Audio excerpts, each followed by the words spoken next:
And welcome back to Sports on Tavistock, Ohio High School football coverage. We're part of the NEO Sports Insiders Network. We're live from Studio J in Brunswick, Ohio. I'm Rob Troutman. Ed Dick, Sean Duffy, Josh Jeffy are here.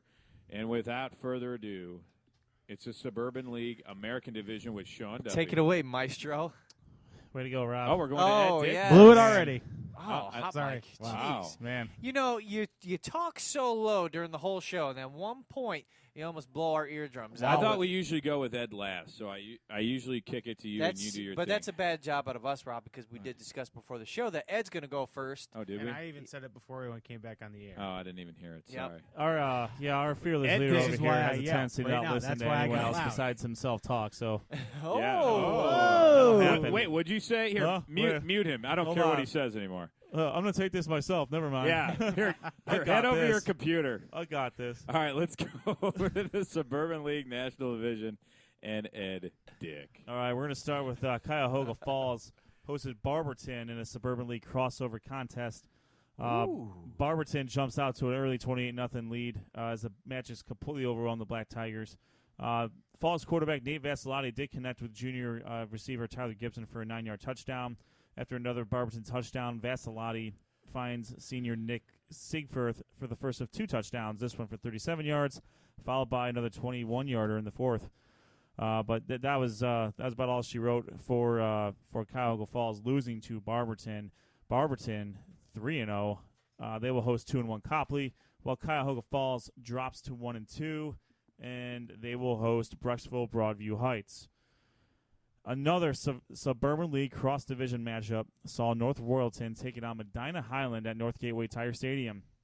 The Hornets followed up with their win over Canada Prep with a 37-7 victory over the Bears. Freshman quarterback Joe Marusic completed 10 of 24 passes for 84 yards and 2 interceptions, as the Bears' offense was consistently stymied by the Hornets' D, who recovered 2 fumbles. Zach Antonio for North Royalton rushed 12 times for 69 yards, including a 10-yard touchdown run. North Royalton drops to 1-2. They will open up conference play hosting Twinsburg. Medina Highland is 2-1. They will host Richfield Revere. As if 2 matchups wasn't good enough, let's get another one in there. So the third cross-division matchup saw the Aurora Greenmen take on the Twinsburg Tigers. This game was all Aurora as the Greenmen jumped to a 14-0 lead before Jalen Tucker finds Trey Radford for an 11-yard touchdown pass. Aurora scores the next 24 points with the help of 3 touchdowns by Chris Vanzo. Twinsburg running back Jared Eaton completed the scoring for the Tigers with a 3-yard touchdown run. Twinsburg falls to 0-3. They will travel to North Royalton, while Aurora is 2-1. They will travel to Kent Roosevelt. This was not a good day for the National League in the National Division, was it? My God. American Division completely owning the National Division in the Suburban League. I didn't want to say anything. But I'll say it. I mean, it was bad. So we'll go with actual non-conference game here, so good on them. The Hudson Explorers taking on Canton McKinley. whoa. And they started out hot. They scored the first 16 points and led 16-0 at the end of the first quarter, including a punt block return for a touchdown by Dawson Worvey, a 61-yard touchdown pass from Jackson Parker to Greg Maley, and a safety from the normally stout Hudson defense. After that, it went downhill. The Bulldogs completely sank the Explorers in the final 3 periods, outscoring Hudson 51-8 for the remainder of the game. Bulldog quarterback Dominique Robinson threw for 250 yards and 3 touchdowns, all of which went to wide receiver Deshaun White, who finished with 182 yards on 5 receptions and 3 touchdowns. Nice. Hudson ended up turning the ball over 5 times, 4 interceptions and 1 fumble to lose the game, 51-24. Wow. I'll be honest with you, I didn't see that coming. I didn't either. Hudson's defense is one of the top ones in the state, and Canton McKinley sure as hell came to play that game, and they, I think maybe it might knock Hudson back into a little bit of reality. Well, especially with Hudson scoring the first 16 points. Yeah, 16-0, then you go on a 51-8 run. I'm not sure how that happens, but with the loss, Hudson falls to 2-1. They will open up conference play against Macedonia-Nordonia. Canton-McKinley will travel to 2-1 Uniontown Green. Moving on to, where my Nordonia game go? Oh, boy. All right. Well, we're going to go to Brecksville, Broadview Heights. Josh talked about this game already. This was a clash between two Old Pioneer Conference rivals. This was one of three matchups between the Greater Cleveland Conference and the Suburban League National Division. This was, unfortunately, a couple days after the passing of Brecksville football player Billy Franks. There was a moment during the game, some moment of silence, and then the Brunswick student section walked up signed banner over from the city to over to the Brecksville fans, and that was a really nice moment there. Once they got down to business, the Blue Devils were up for the majority of the game. The Bees trailed for the majority of the game as the Blue Devils were able to chew up yards in their option offense. As Josh said earlier, Brecksville trailed 21-7 at the half, then 35-16 late in the third quarter. Senior quarterback Luke Sternad did bring the Bees back, tying the game at 35 on a 1-yard touchdown run, and then a 2-point conversion. It was a reverse pass to tie the game with less than 3 minutes left in the fourth. This came after backup quarterback Cole Zamiska's interception deep in Brunswick territory. Brunswick was on defense to start. So the Bees were on offense. Luke Sternad found wide receiver Sam Wigloos for a 5-yard touchdown pass to take the lead 42-35. Brunswick did pick up a first down after a couple of runs by Alex Gillespie. Cole Zamiska, however, had another pass intended for Jake Martin, tipped and intercepted, ending the game 42-35. Brecksville comes back and improves to 3-0. Luke Sternad was 20 of 37 passing for 273 yards and 4 touchdowns, as well as 1 rushing touchdown. He is an MVP candidate for sure. Wide receiver Sam Wigloos caught 8 passes for 113 yards and 3 touchdowns, also an MVP candidate. With the win, the Brecksville Broadview Heights Bees move to 3-0. They will begin conference play at 1-2 Cuyahoga Falls. Brunswick drops to 1-2 and host 2-1 Solon.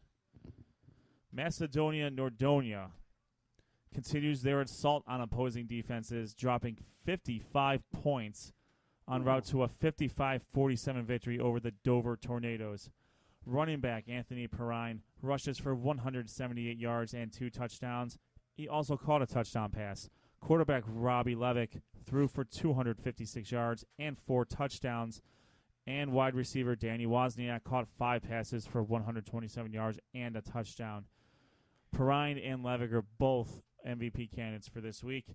With the win, Nordonia moves to 2-1. They will host 2-1 Hudson. Dover drops to 1-2. They will host 1-2 Akron East. Finally, my spotlight. Well, actually, no, I got one more. I apologize. I mean, I'm all over the place here. It's all right. Got a case of the Mondays. No kidding. The second of 2 contests between the Greater Cleveland Conference and the Suburban League National Division. Josh touched on this one a little bit earlier. Wadsworth hosted Medina, looking to avenge a 62-6 drubbing from last season. Unfortunately for the Grizzlies and first-year head coach Justin Todd, this matchup did not go much better as the Bees steamrolled the Grizzlies en route to a 42-6 victory. GCC. The last 20 minutes of the game as actually played under a running clock. Wadsworth's lone touchdown came on a 17-yard touchdown pass from Joey Bachman to Craig Paladar. Bachman completed 10 of 21 passing for 74 yards and a touchdown. He rushed only for 14 yards on 9 carries. As Josh alluded to earlier, the Grizzlies had only 151 yards of total offense. Ever since that the first game where Joey Bachman completely ran over Ashland, he's had some tough sledding against Worcester and Medina. Wadsworth drops to 1-2. They will travel to Stowe, while Medina opens up Greater Cleveland Conference play, hosting Elyria. Finally, my spotlight game of the week saw a marquee matchup representing the Greater Cleveland Conference in the Suburban League National Division. Stowe Monroe Falls travels to Stewart Field to take on Solon in a rematch of last year's Division I regional quarterfinals, a 24-15 victory for Stowe. Both teams have plenty of offensive firepower. However, in this game, the defense of the Bulldogs and the Comets came to play. Stowe changes the scoreboard first with a 15-yard touchdown run by senior Joe Gobble, picking up where his brother Jason left off last year. Quarterback Kyle Van Treese doubled as Stowe's kicker and put the extra point through for a 7-0 lead. Solon answers with a 28-yard field goal by senior kicker Andy Black to cut the lead to 7-3 in the first quarter. The defense for both teams tightened up in the second quarter until Solon junior running back Thomas Wilkes scores from 2 yards out on a 2-yard touchdown plunge. Solon forces a turnover as defensive lineman Jacob Gross recovered a fumble just before half. Solon's defense continued the momentum in the third quarter as junior defensive back Ryan McCurry blocked a 28-yard field goal attempt, and fellow junior defensive back J.T. Ward intercepted Kyle Van Treese. In the fourth quarter, Stowe was able to put together a 75-yard drive, highlighted by a 21-yard run by senior wide receiver Joe Andrassi, culminating in a 5-yard touchdown run by Joe Gobble to give the Bulldogs a 13-10 lead with less than 2 minutes remaining. Solon got the ball back and drove to midfield, led by quarterback Joe Bubonics. Bubonics hit junior Taj Ward over the middle, only to see a fumble happen where the ball was then recovered by Stowe sophomore defensive back Bryce Shepard. The Bulldogs were able to take a knee and escape with the win, 13-10, and they're going to pick up a boatload of computer points in the process. Stowe Monroe Falls improves to 3-0, and they will begin conference play hosting 1-2 Wadsworth. Solon drops to 2-1. They will travel to 1-2 Brunswick. So with the players of the week that I have, we have 4 candidates, both from 2 from Nordonia, 2 from Brecksville. Anthony Perrine from Nordonia, 178 yards rushing, 2 touchdowns, 1 receiving touchdown. Quarterback Robbie Levick from Nordonia threw for 256 yards and 4 touchdowns. Brecksville Broadview Heights, Luke Sternad was 20 of 37 passing for 273 yards, 4 touchdowns, as well as a rushing touchdown. Wide receiver Sam Wiglu's caught 8 passes for 113 yards and 3 touchdowns. I got to give it, and I saw it. I saw it up close and personal. It's got to go to quarterback Luke Sternad of Brecksville Broadview Heights. He is the Suburban League National Division Player of the Week. And my Game 4 game of the week, I'm going to go a little off the board here, and I'm going to choose Twinsburg traveling to North Royalton. These are a couple of programs that are still trying to find their way in the new conference, and I think this will be a pretty good matchup between the two teams. No doubt. So we're gonna take a gander at these two teams, provide some extra coverage for the Twinsburg Tigers and the North Royalton Bears, and we'll see what happens there. Yeah, well, good call with Strenad. I mean, 4 touchdowns. That's impressive. I mean, Brecksville has always been tough for Brunswick, and Brunswick, you think, had their number, and they just didn't give up, and they took advantage of some costly mistakes, and that was the game, and you saw it up close and personal. But Strenad, every year he seems pretty impressive to lead that team. Well, he's just like another coach out there, basically. I mean, he's usually out. He's usually back there by himself. He's either 5 wide or he's got a receiver back there, and he has a total command of the offense. And when you have Luke Sternad as your quarterback, you're never out of the game, and they certainly proved that this past Friday night. And we'll look forward to Twinsburg and North Royalton. Absolutely. I'm looking Excellent forward to that choice. game. Teams looking to really turn it around, and they've been doing pretty decent so far this year. So we'll see how that game goes. Absolutely. So I'll kick it over to my cohort, my colleague, my compadre. Sean Duffy's going to take care of the Suburban League American Division and also the Buckeye Bucks. Thanks, Ed. First off, going to touch on some of the games that Ed mentioned earlier as a couple cross-conference games. Yeah, First, I know. I was going to say, do you have any games to cover here? I have very little because Ed did such a good job with the national division. I try to keep it close. Just kidding. Yeah, we kept it to my stats, Yeah. and let's be honest, there weren't a whole lot of stats on my end there. The majority of the work was done on my end, Yes, so there here's you what's go. going to have to happen. Yeah. First off, we're going to start off with Aurora traveling to Twinsburg. Aurora was able to put up 14 points in the first quarter on touchdown runs by Jacob Blue and Chris Vanzo. The Tigers cut the margin in half on an 11-yard scoring pass from quarterback Jalen Tucker to wide receiver Trey Radford.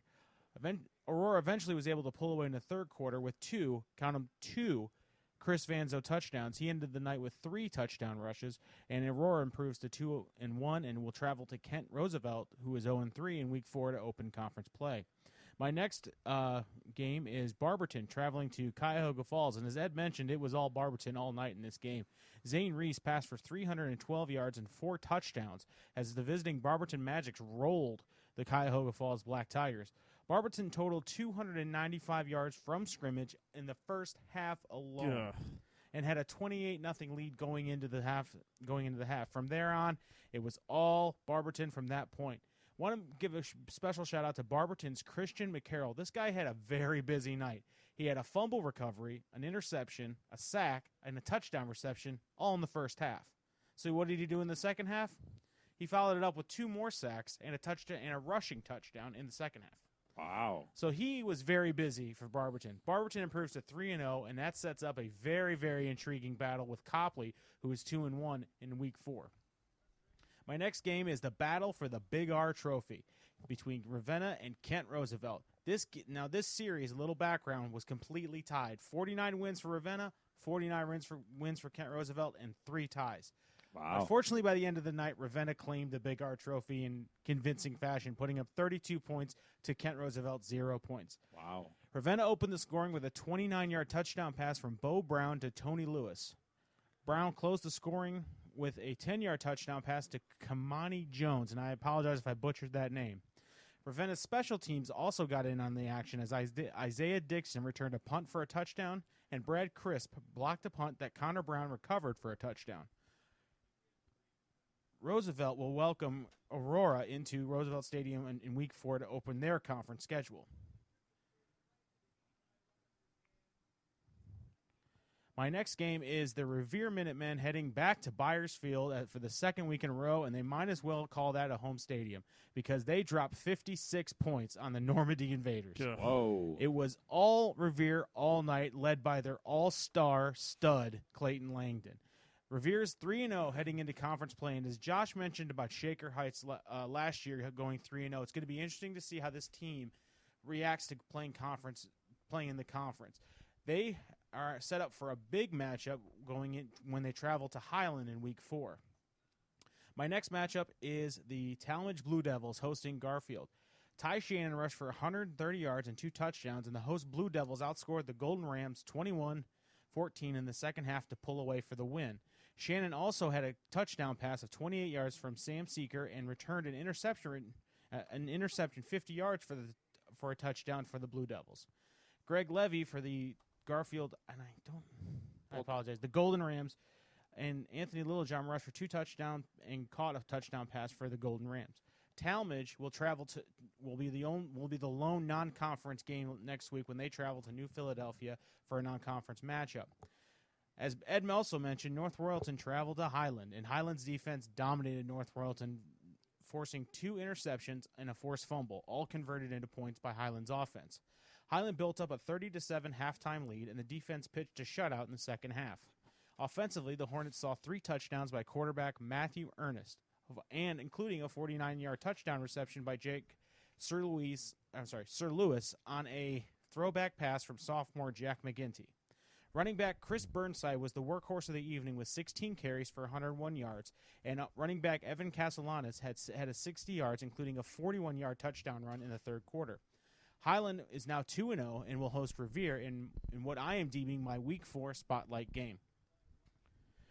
Now, my Week 3 spotlight game had Uniontown Lake traveling to Copley, and this was a fantastic game. It was back and forth for all 48 minutes, and Lake was able to come out on top, scoring with just 2 seconds to play and taking the win out of the Copley Stadium. Facing a 10-point deficit, Copley scored on their first 3 possessions after half. After Copley running back Weston Bridges scored 2 of his 3 touchdowns. Copley had a 35-24 lead at the end of the third quarter. Lake cut the deficit to 5 points with a score from running back Joel Francis, his 3rd touchdown of the night. After the Blue Streaks forced an Indians punt with 2 minutes and 16 seconds left in the game, Lake quarterback Owen Goodhart took his team 72 yards down the field in 9 plays. He had 2 completions of 20 yards or more on the drive, including one for 33 yards on the very first play. But it was his 6-yard touchdown pass to Ty Hunt that capped the game for the visiting Lake Blue Streaks. Copley's quarterback, Austin Brenner, finished the game 12 of 17 for 174 yards and 1 touchdown pass and 1 receiving touchdown. Copley running back Weston Bridges had 22 carries for 117 yards and 3 touchdowns. Copley will look to rebound when they travel to Barberton to open the conference play. Guys, my Week 3 MVP, it was a tough choice, but I'm going to give it to Barberton quarterback Zane Reese. 26 of 41, 312 yards and 4 touchdowns. It was a close matchup because Barberton's Christian McCarroll had a fantastic evening, but unfortunately you got to give it to the quarterback sometimes. That's why they get paid the big bucks. That's why they get the flags thrown for no reason. Not that we're saying high school athletes are being paid. No, not at all. No. Legal disclaimer. No. And as I mentioned earlier, my Week 4 spotlight game is going to be Revere traveling to Highland. This is going to be a fantastic matchup because I really like to see Highland's defense, who's really come about these last couple of games, try to stop Clayton Langdon and the Revere Minutemen. So keep an eye on this game as Week 4 progresses. Yeah, Revere's been on a roll so far this year. And I've watched some of the highlights, and this Clayton Langdon kid is a fantastic player, and was Akron Beacon Journal's Player of the Week in Week 2. And I'm sure he's probably in the running for Week 3 as well, given the way that offense runs through him. Now moving on to friend of show status, the Buckeye Bucks. That's right, Dave Ray. Buckeye had a Jekyll and Hyde kind of a game. In the first half, they got on the board early with a 7-yard touchdown run by running back Justin Canaday. Yeah! Hey! Chocolate milk. However, We'll see. It's not over yet. However, a hamstring injury in the first half sidelined him for the remainder of the game. Cloverleaf responded with a field goal from Tyler Hissom to make the game 7-3 at half. It was a very close defensive battle in the first half. Clinging to a 4-point lead and about to play the second half without his slot back Justin Canaday and his go-to wide receiver Jonathan Neal, the Bucks pulled together behind their quarterback Michael Durgee, Yes! a determined offensive line, and another stout defensive performance from the Buckeye Bucks. Durgee used some great blocking to rush 10 times for 148 yards in the second half, including fourth quarter scores of 65 yards and 18 yards that broke the game open for the Bucks. Not to be outdone, the Buckeye defense turned in another stout performance, holding Cloverleaf to 228 yards of total offense in the game, and one essentially meaningless touchdown that came against the Buckeye second string late in the fourth quarter.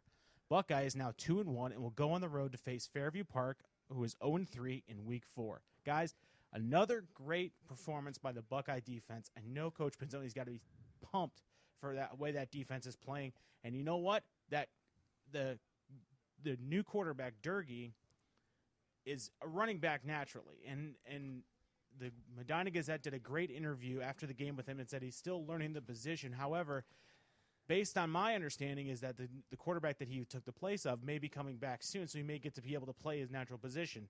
He's doing a lot of the scoring for Buckeye out of the run position. Not a lot of passing. In fact, he only had about 4 passes. He completed all 4 all night, but unfortunately, it's not really a passing game, and they don't seem to need it because they're able to get such good runs on the outside. So good job to the Buckeye Bucks. Great win, and now they can hopefully they can continue that against Fairview this week. Yeah, and also the running game is more easy to come by if you have a good defense, and that's exactly what Buckeye has been doing this season so far, especially the last 2 games. Their defense has really been coming up huge. And now looking at their schedule, you mentioned they play Fairview next week. Then they got Clearview and Wellington, and those are 3 winnable games, and that can really catapult them into what looks to be a really good matchup coming up on October 7th against Black River.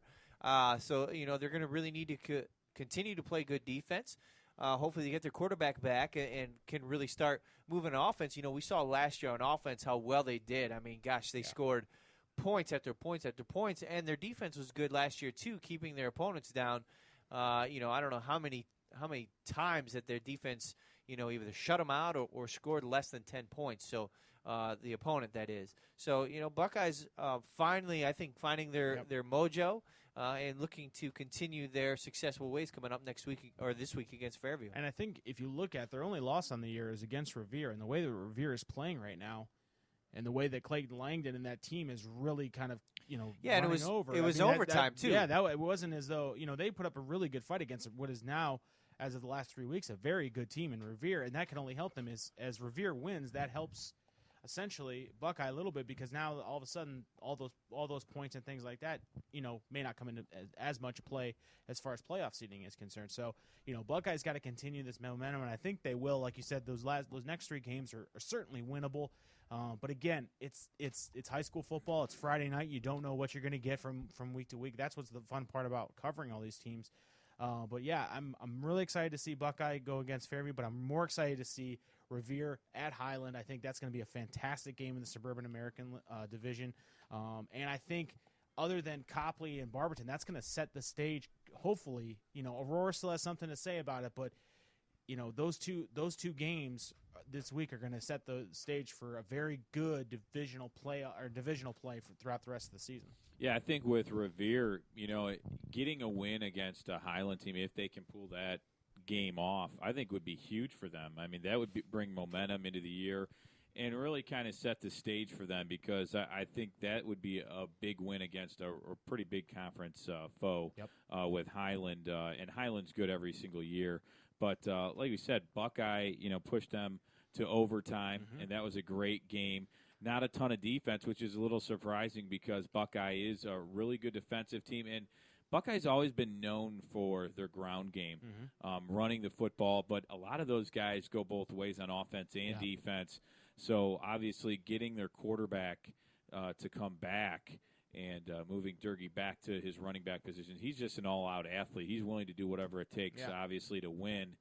But if he goes back to running back, I think that would take some pressure off of him. And, who knows? We'll see what defenses can do up down the line. If he is quarterback, are they going to prepare for a lot of the run instead? I mean, that's usually what they do anyway. But the big question for Buckeye not only is when their quarterback's coming back, but their wide receiver, and I lost his name, I apologize, Jonathan Neal, looks like he may have a broken collarbone, so he may be out for an extended period of time, whereas Justin Kennedy may be only out sparingly with maybe pulled a hamstring or something like that. But, losing a target like Neal may put some more pressure even if they get their quarterback back, essentially. So, it's good that this Buckeye team looks to respond. They got into a dogfight early in the first half. I mean, they were only up by 4 going into halftime, and they rallied around their quarterback. The offensive line played fantastically. The defense answered the call, and that's what that's what Coach Benzoni probably wants to see is, hey, we had some adversity. It didn't go our way in the first half. You came out, you played well, we got the win. Now let's go and continue this momentum. So Buckeyes' season is kind of turning into that. Hey, it's adversity. We're going to go over. We're going to try and overcome it, but you're not going to win everything, and that's what happened maybe in Revere. They maybe ran into a team that they weren't prepared for, or just a running back or somebody that just unfortunately had a good night. That happens, but the response that Buckeyes had since that Week 1 overtime loss has been really phenomenal, particularly on the defensive side of the ball. Well, we'll see what other players can step up for them and fill the roles if they have to. We're Sports on Tap, part of the Ohio high school sports coverage here for NEOSportsInsiders.com. When we come back, we're going to talk a little bit about our game of the week last week, which was North Ridgeville at Berea Mid-Park, and boy, was this an absolute offensive juggernaut between both of them. It was a barn burner. And also our game of the week coming up this Friday. All coming up. What a great song this is. I hate this song. Oh, do you? It sucks to be you. Wow. We're Sports on Tap. Our Ohio high school football coverage is coming right back. Don't go anywhere.